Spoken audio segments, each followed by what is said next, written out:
to make their keynote speech.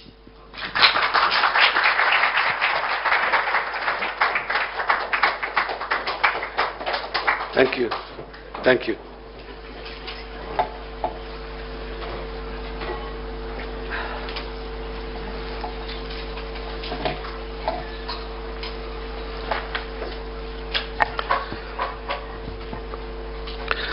Bismillah, alhamdulillah, wa salatu to my government and my people to share with you where our journey started and where we are right now.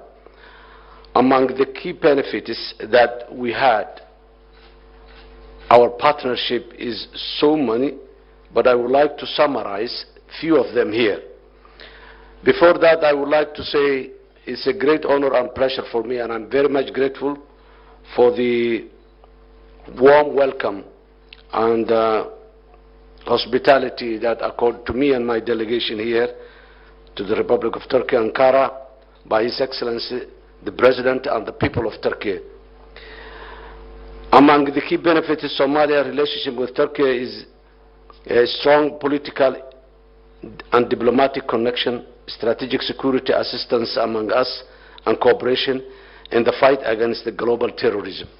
As you know, Somalia has been struggling for the last 15 years. An international terror group who is linked to Al-Qaeda, which has a global agenda to destabilize the lives of many people.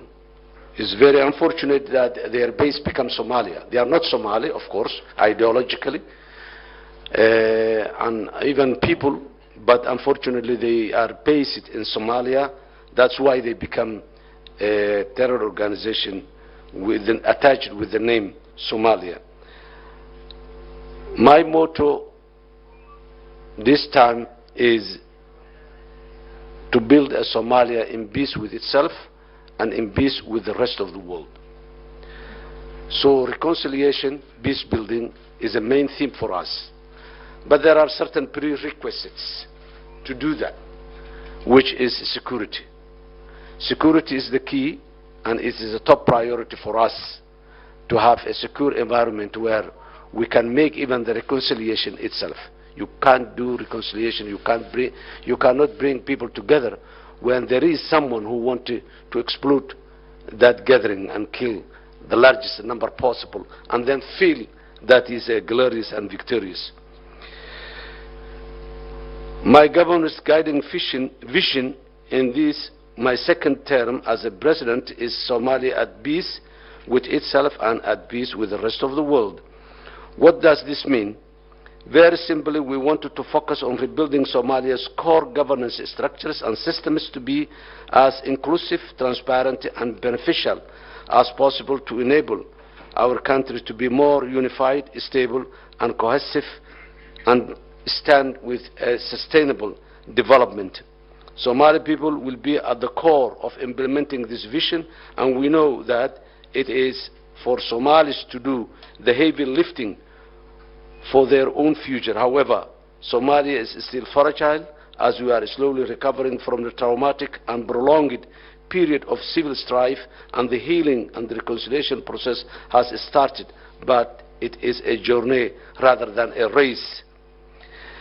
Forgiveness, societal cohesion, and public trust in the national institutions will take place. We have a social reconciliation agenda to reconcile our society socially in all their settings, and we have another agenda which is a political reconciliation, which we wanted to have a unified constitution and a federal state institutions that lead and promote the common interest among the Somali people, while we allow the local people to address their own local issues and agendas. I'm convinced that this is the shortest path that we can follow in order to see a prosperous Somalia in the near future, inshallah. Excellencies, ladies and gentlemen, Somalia and Turkey have enjoyed centuries-old relationship. based on respect and cooperation. However, this relationship was catapulted to new heights by the historic visit of then Prime Minister His Excellency Recep Tayyip Erdogan in August 2011 at the height of Somalia's humanitarian crisis in Mogadishu. At time, Mogadishu was a no-go zone, red line that nobody goes there. So the whole world was astonished when they see President Erdogan, his family, his cabinet, and the parliamentarians in the streets of Mogadishu, walking in the streets of Mogadishu, visiting and staying inside the IDP camps. This was something that no one was expecting is possible, but it was a reality that happened.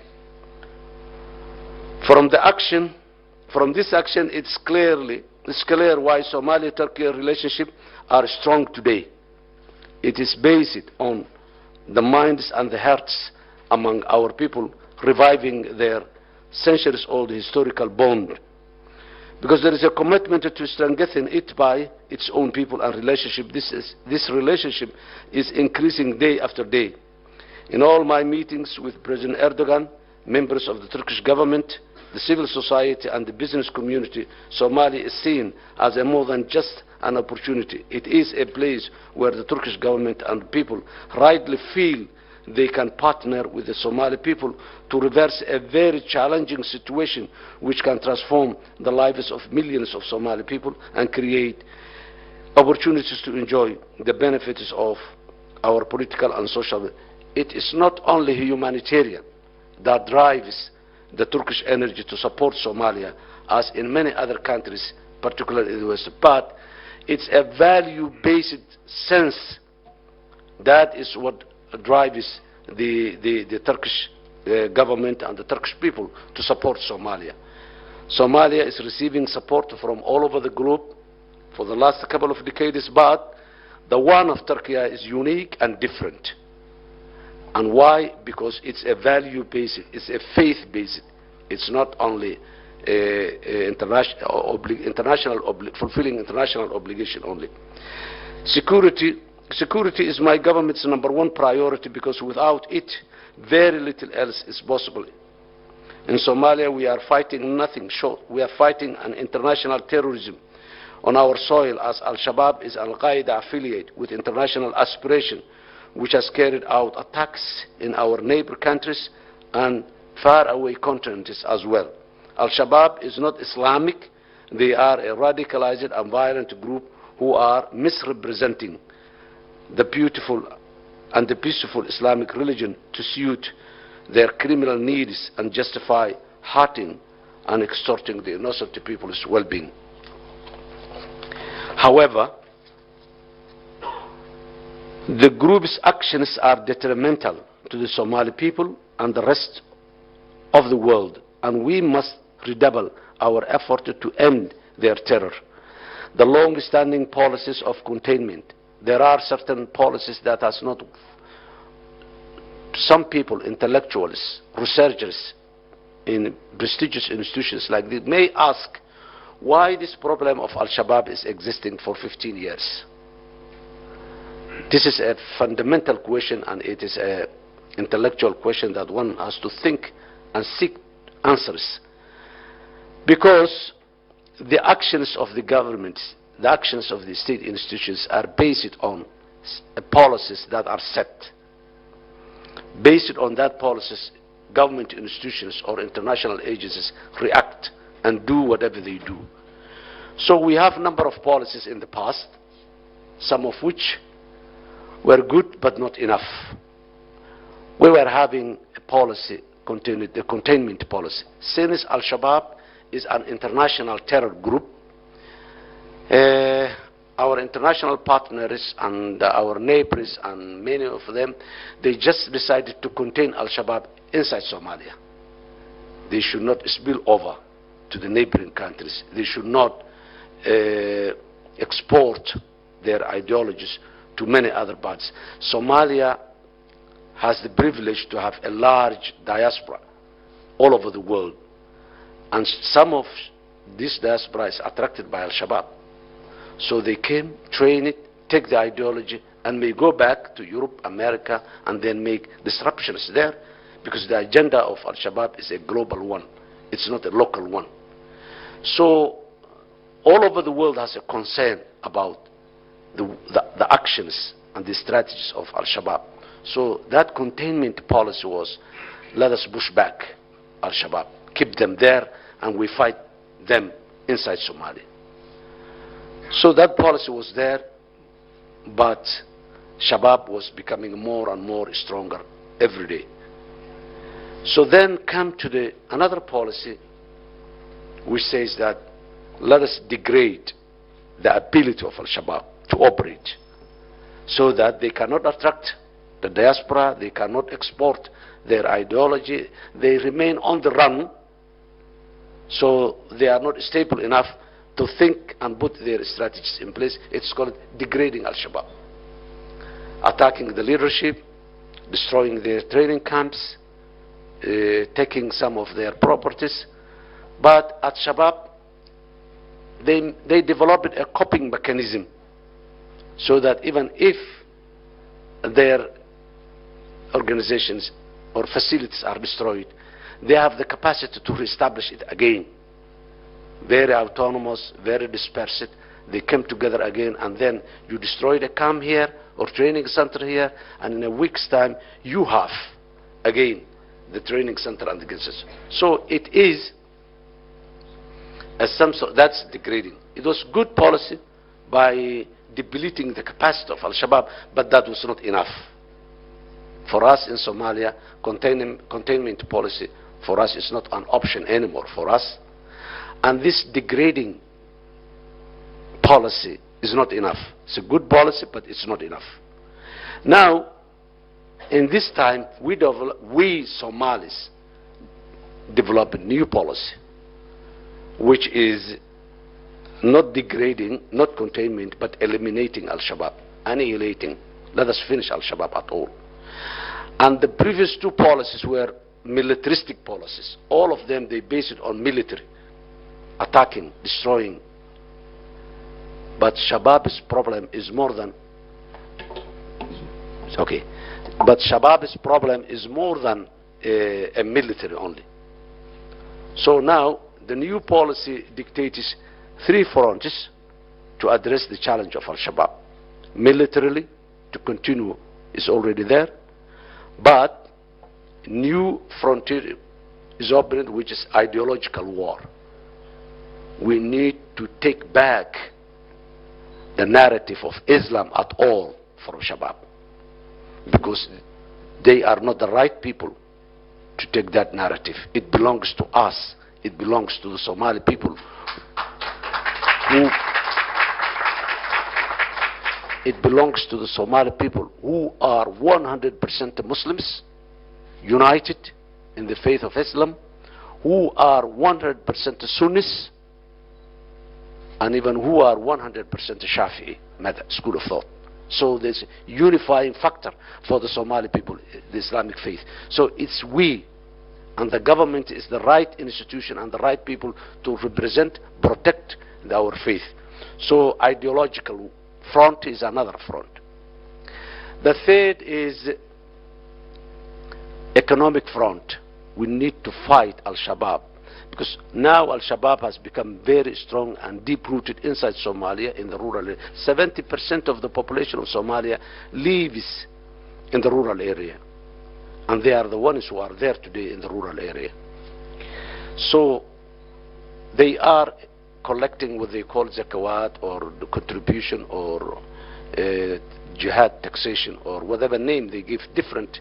They collect money, livestock, food, whatever, grains, whatever the people have in the rural area.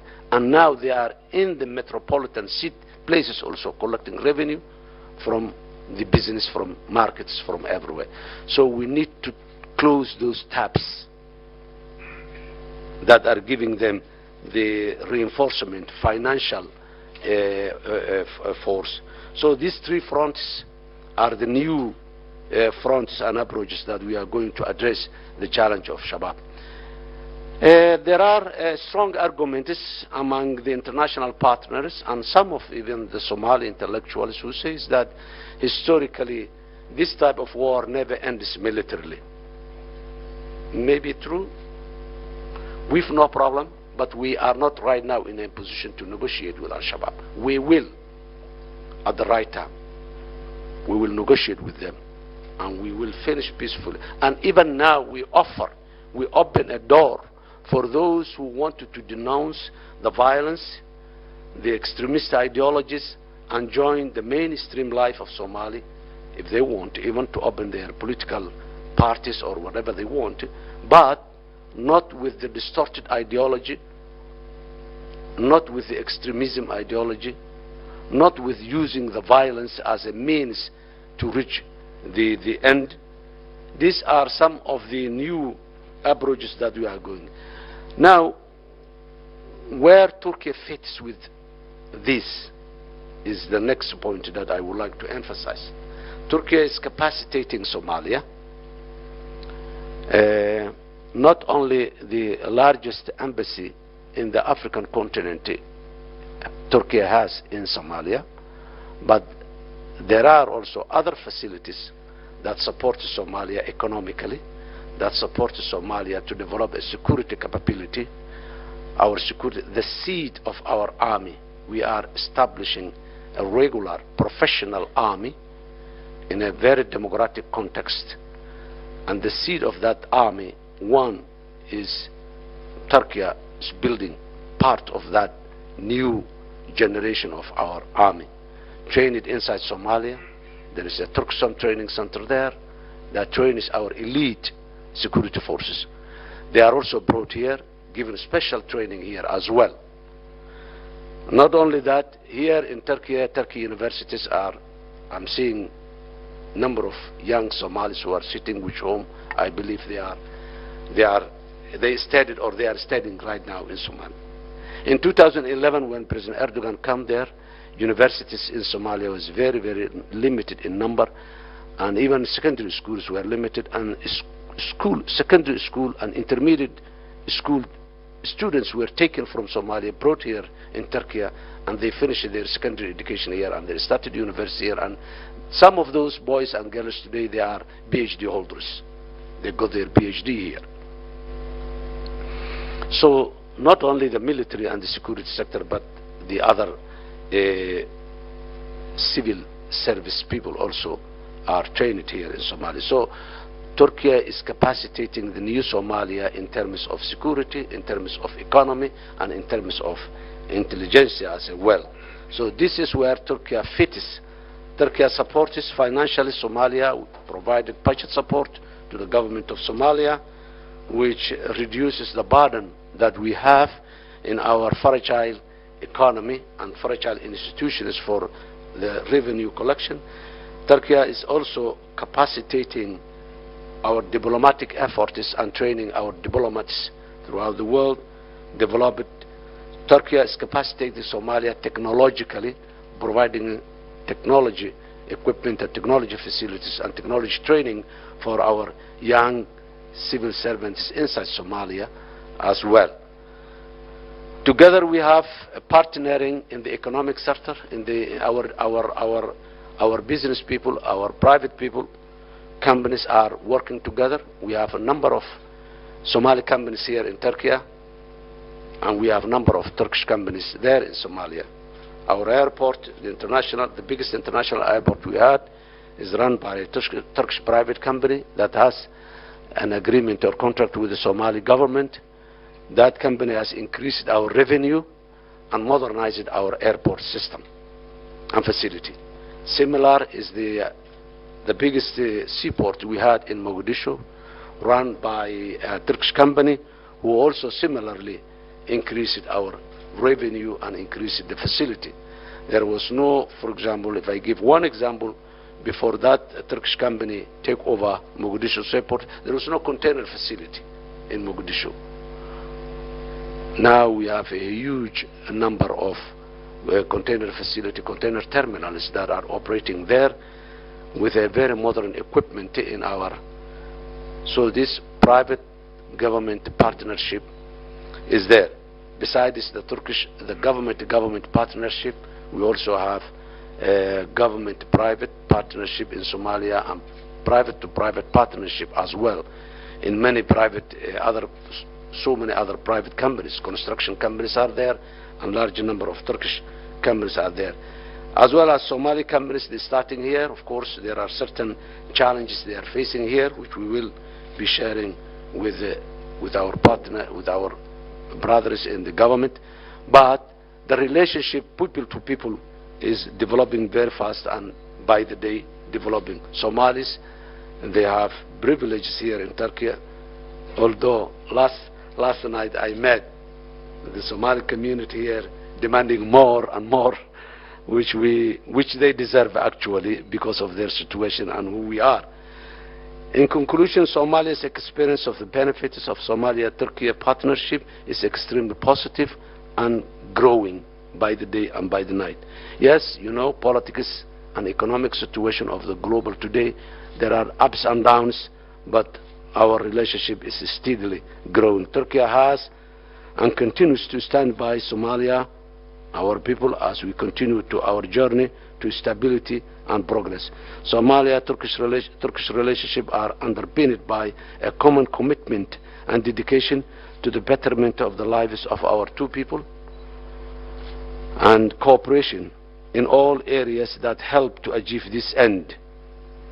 As a result of this, I'm confident that the ties between our two nations will only get more strengthened as we move forward together to a brighter future opportunity based on our win-win partnership. This win-win partnership is not only between government to government, it's people to people, it's business to business. There are a lot of opportunities in Somalia which Somalia alone cannot benefit, but with the know-how and the capacity of Turkey, I think we can mutually benefit those areas in Somalia. I would like to conclude my remarks. We as Somalis will remain indebted to the support that we provided by the Turkish government, and I'm very much grateful to be here today and share with you the experience that we had together. Thank you very much.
Mr. President, thank you very much for your speech.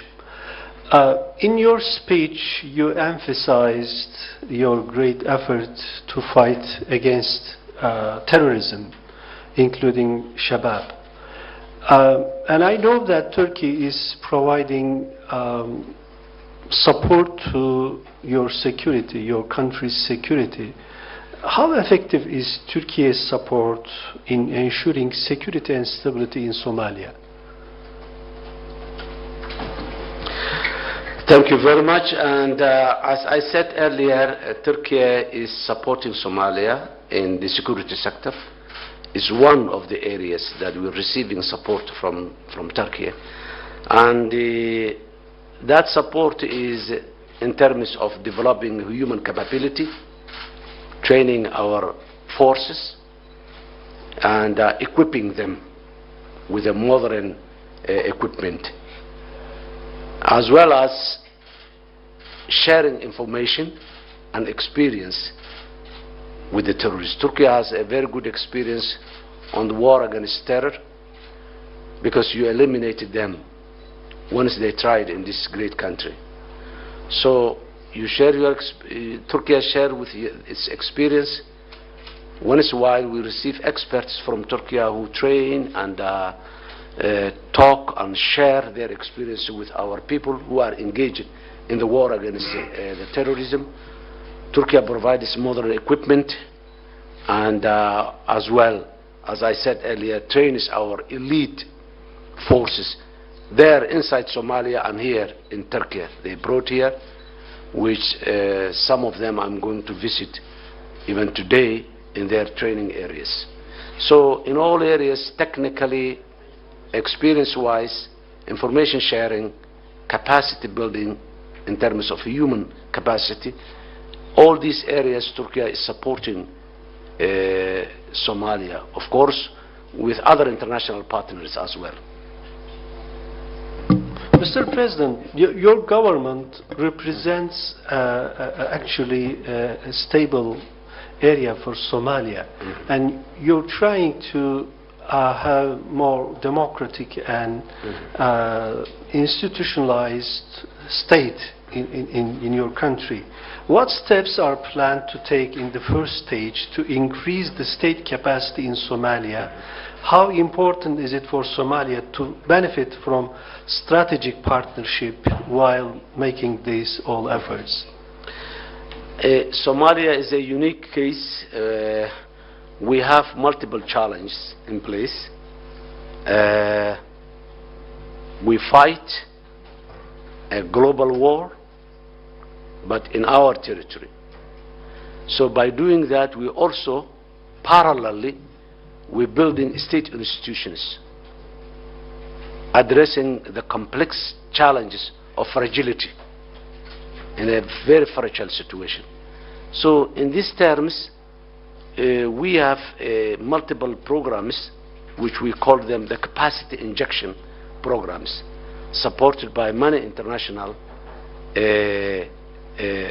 partners as well.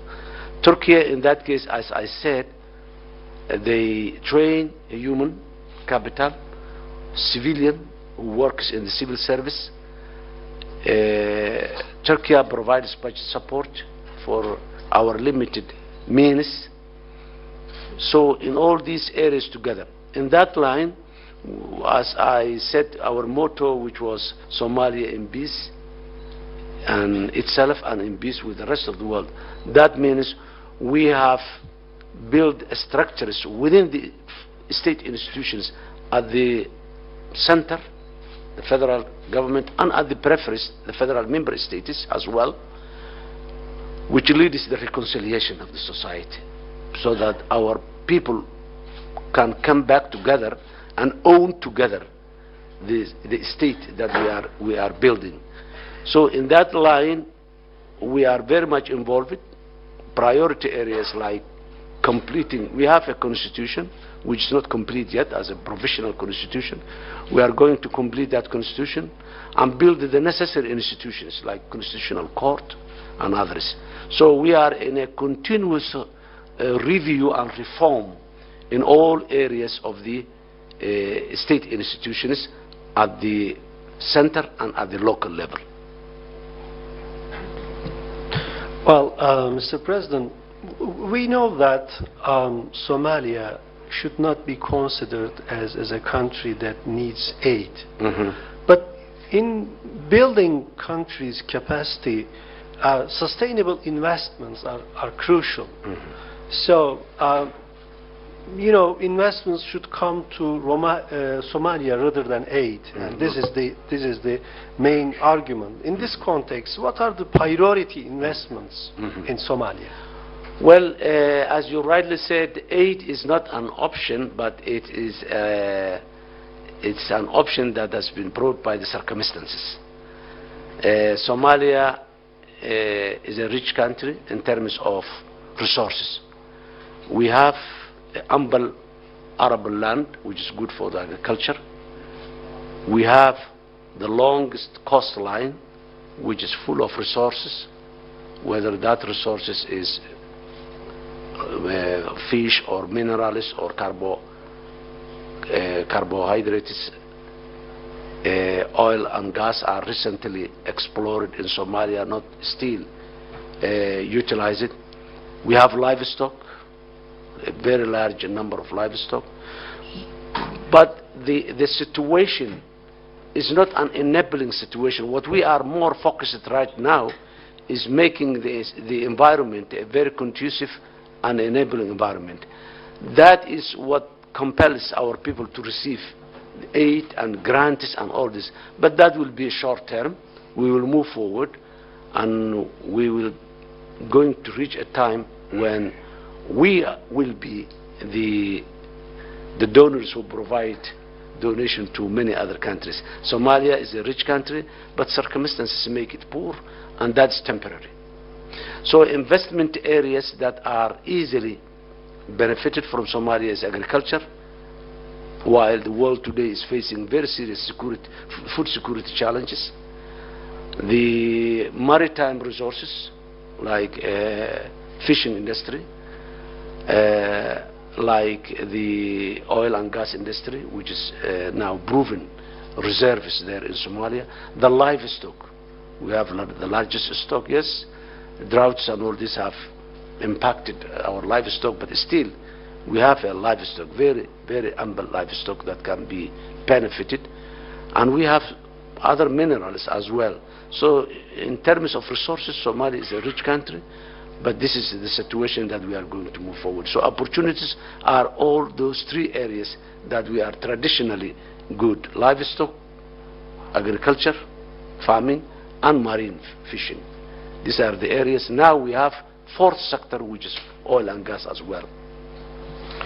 I know that Turkish business sector is a very vibrant one, and I believe that your emphasis on the areas that Somalia needs some investment will attract their interests.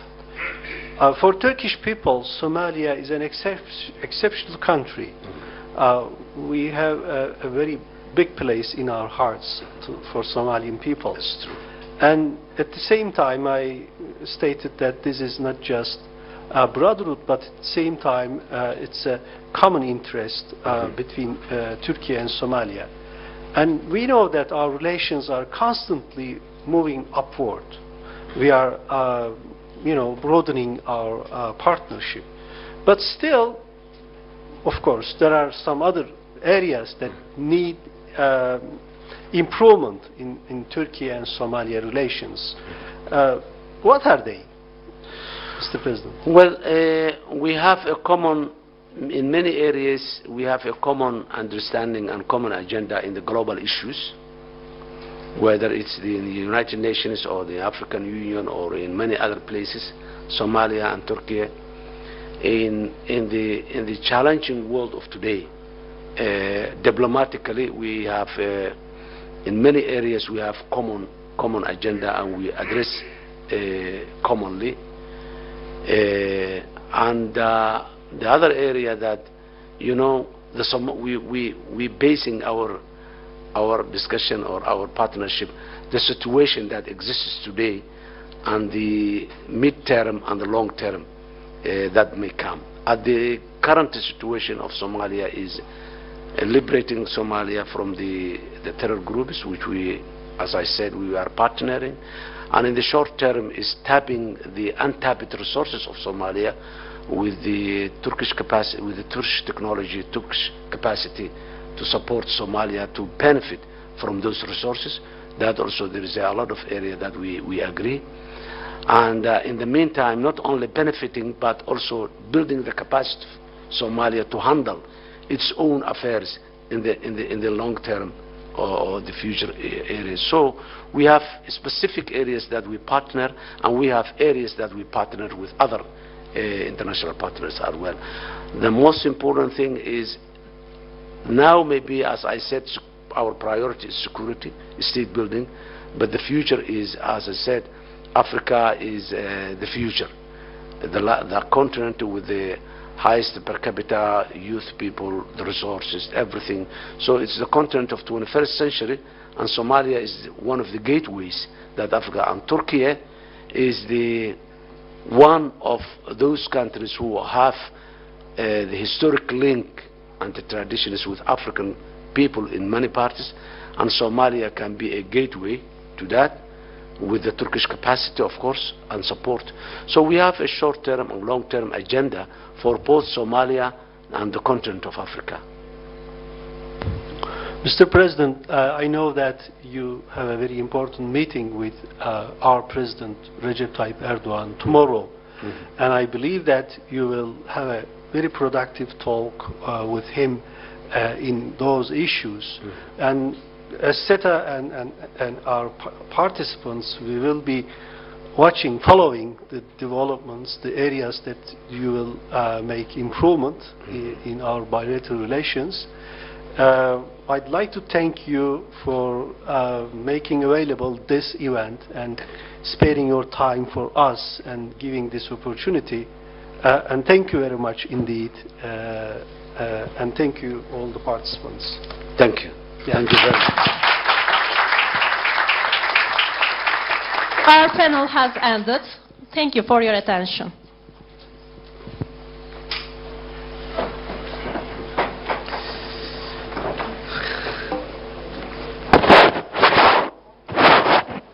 Thank you.